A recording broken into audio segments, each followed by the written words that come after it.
Hello, this is Hunter McDermott with another episode of Guitar Blog. This is Tuesday, September the 3rd, 4:29 p.m. I think we're up to episode 9. Um, so I've been thinking, I had a bad time at a recent jam session.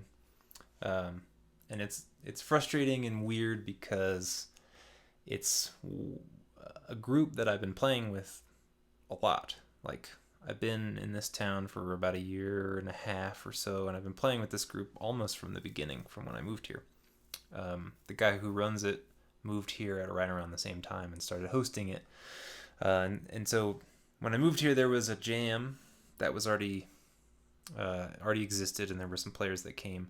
But like right as I got here, it kind of that the person running that jam kind of went on put it on hiatus, and so this guy jumped in and started doing like a more like a workshop group kind of thing, so as not to compete with the more standard jam session. He didn't want to divide the group. He just wanted to also do something. So when I first got started, it was meeting new people around here and like workshopping tunes. Like it wasn't sit down and jam on stuff. It was really taking a tune, taking time to analyze it, understand what options for improvisation there were to you, and then just kind of discussing that stuff, and then I guess having a safe environment to, since it was understood that it was a workshop, we could all kind of like make mistakes, and it was fine. It just sort of felt as natural part of it. But then eventually the person who was running the original jam stopped and completely, and so this guy took it over, and then our workshop kind of morphed into just the jam, just a regular, real, what he would call a real book jam, calling standards and stuff like that. So, which I was kind of for at first, because I thought one thing I didn't like about the workshop was that we didn't get opportunities to play that much in like what is sort of like a real scenario. But the other problem is that then you start to attract players who aren't necessarily wanting a workshop. They just want to sit down and blow on some tunes, and they're very good.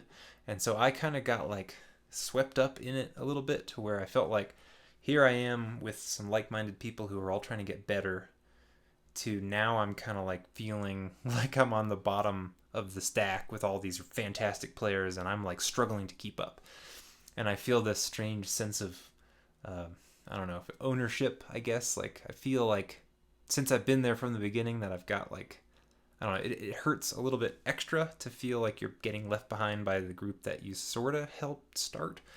I didn't organize it at all, but like I kept coming each week, and even when nobody else would come, there was just a couple of us or whatever, I was always there.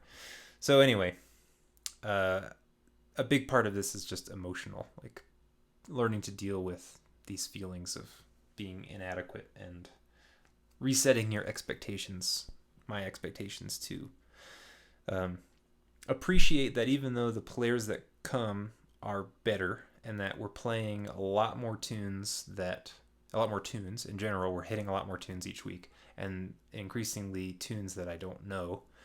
Uh, Sometimes I don't get a chance to call anything, so I'm just really like hoping somebody calls something I know, or I'm just sight reading it.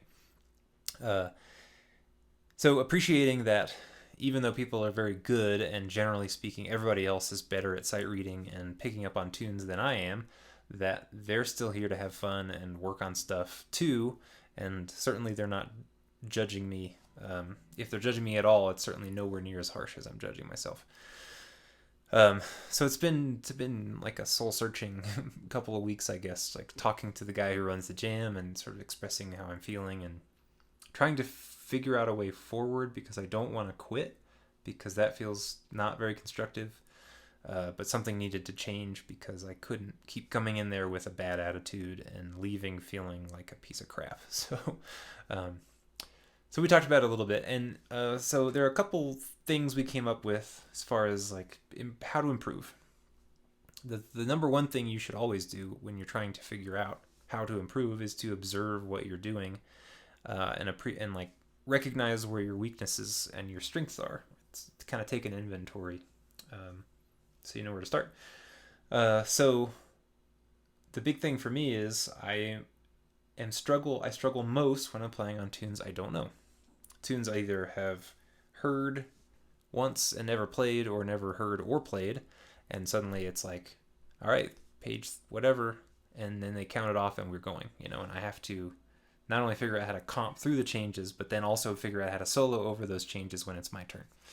And I don't want to shy away from that because I'm not really scared from like a stage fright standpoint. Like I don't shy away from launching into something and giving it a shot. But when you repeatedly launch in and give it a shot and you just crash and burn over and over again, then you start to get a little bit like, okay, I need to take a step back and figure out how to attack this problem differently because what I'm doing is not working.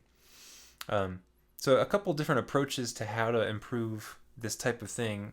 In my case, like when I play with this bass player friend of mine and we've taken time to rehearse tunes and I know them, we can go play. We played in front of a crowd a few weeks ago, a pretty big crowd, and it was fine. I didn't play like crap. I was pleased with how I played. I didn't have any kind of shyness or reticence about playing, So it's like a totally different thing when you've learned the tunes and played them. So that skill, though I will always continue to work on learning tunes that I like and, building up that repertoire, I need to focus some time and energy on improving my ability to pick up stuff quick, basically sight reading stuff.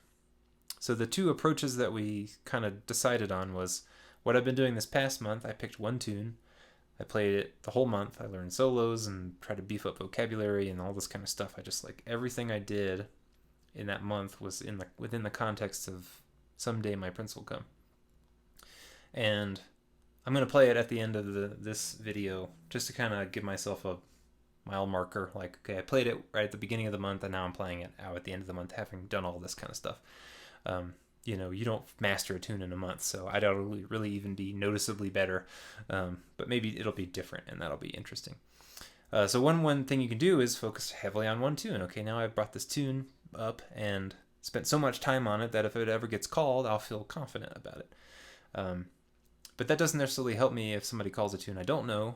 But one thing that I could do to take a tune that I still know and wring even more work and life out of it is to take it into all 12 keys. So taking the changes of Someday My Prince Will Come and trying them in all different keys, because then you're seeing these chord changes in all these different keys. So when you tackle a tune that you don't know, you might recognize a chord change that you played in one of the various keys.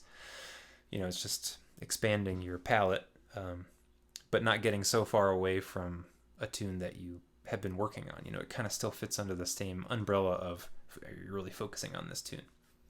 And then the other thing is just sight reading, strictly sight reading, taking time every day to work on reading. Now, guitar players know better than anybody that very well that reading is not something that is prioritized in most cases. It's interesting the difference there. Like, that's a difference between me and I think a lot of the other players that come is you've got trumpets and saxophones and piano players, even the bass player to some extent. These are people who read, right? You come up learning your instrument in tandem with learning how to read music for your instrument. And then in addition to that, you've got comparatively sometimes more limited ranges. There are fewer notes to play on a trumpet, or whatever. I don't exactly know all the ranges, but there are fewer notes. Certainly there's one place to play a note, whereas on the guitar you've got sometimes upwards of 5 places you can play the exact same pitch. But then just like the pedagogy around, or I don't know, maybe it's cultural or whatever. I don't know. You go through band class, there's no guitar player there. You don't learn to read. So I learned to read by taking piano lessons in high school, middle school and high school, when I was interested in that. And then a little bit in band class, having to read like bell parts and stuff. But I was never any good at that. And that was always a point of, fear and loathing for me, is to like, oh, I got put on the bells this week because I didn't know what I was doing. And that's, classic being in school type of thing. You shy away from the things that you're no good at instead of tackling them and trying to get better. Maybe that's a personality thing, but anyway, that's how I was. So anyway, all these intervening years, I've been not really working on my reading. I can read, and certainly when I look at learning solos or reading down new tunes that I want to learn, I read them. But it's more like, it's a very slow process. I go through and I go, okay, there's F sharp, there's B, there's F sharp, and then figure out where that might fit and lay out on the guitar. And then I effectively just memorize that. I just play through the arrangement that I've come up with by memory enough times to memorize it. But I'm not really reading. At a certain point, I've memorized the music and I put the music away. And then if somebody puts in a new piece of music from me in front of me, I can't just read it because I haven't practiced that skill. I've practiced basically just like, I don't know, almost like translating. It's more meticulous, but not really spur of the moment, not really improving the skill efficiently. So that's one thing that I'm going to start doing, have started doing this past week. I actually bought this book years ago. You could see it was like $5 at a used bookstore. It's Music Reading for Guitar by David Oakes, and it's the Musicians Institute series from Hal Leonard.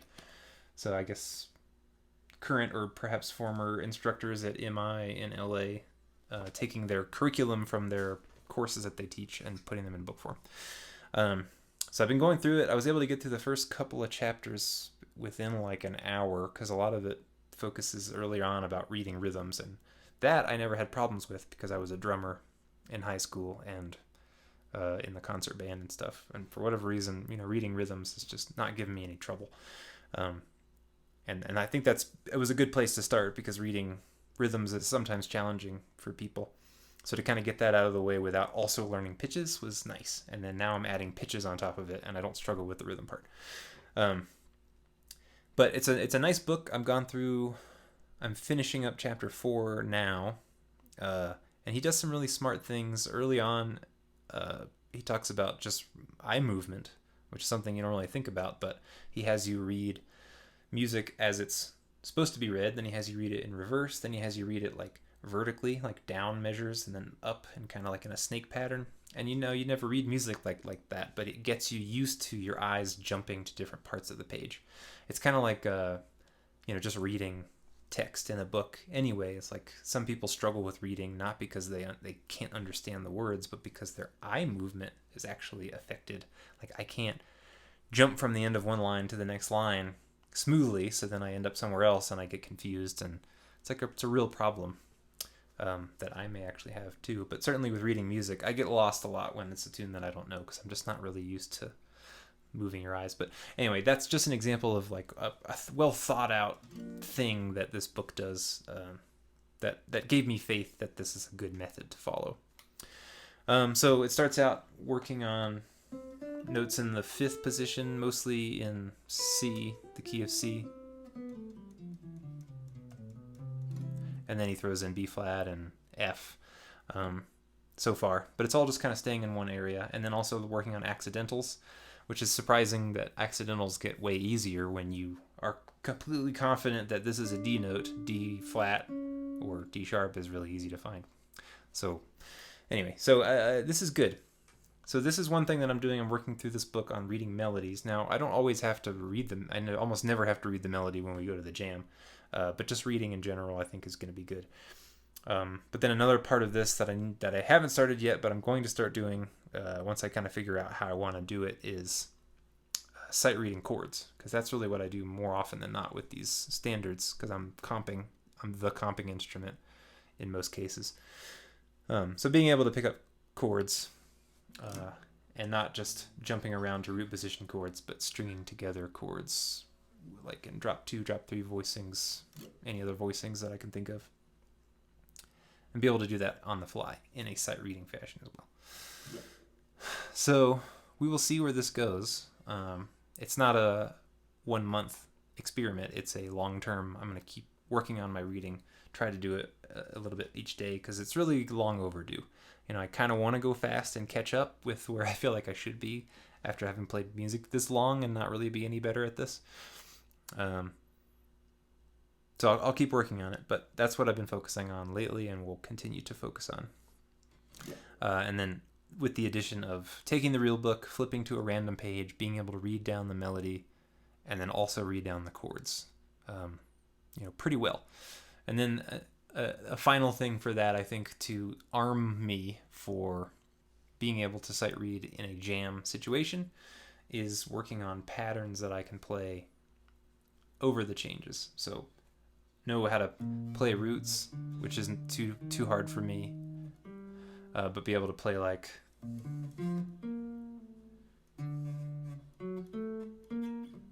whatever, play like an arpeggio.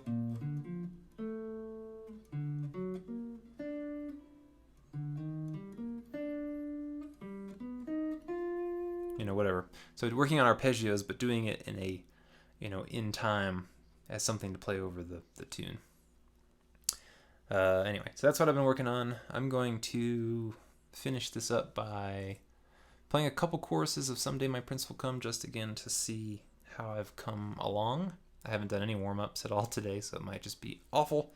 But I will say at the end of this intense study of this tune, it's been good for a couple reasons. One is learning, finally, 7 sharp 5 voicings, which I'm already forgetting. Shoot. But anyway, yeah, learning these different voicings.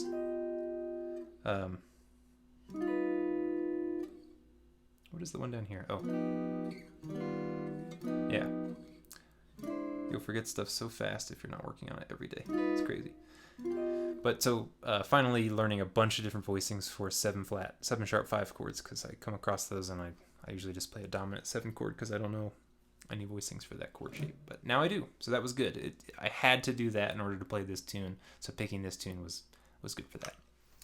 All right, but anyway, that's it for this week. I would encourage everybody to not do what I did and start working on your reading. Work on it now. Work on it a little bit each day. Then it's like you don't really have to worry about having so much stuff memorized because you can just read it. It's great. Good skill to have. All right, so here we go. I'm going to play a couple choruses of this, soloing over Someday My Prince Will Come. And that's it for this week. Thank you for watching.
Thanks for watching. See ya.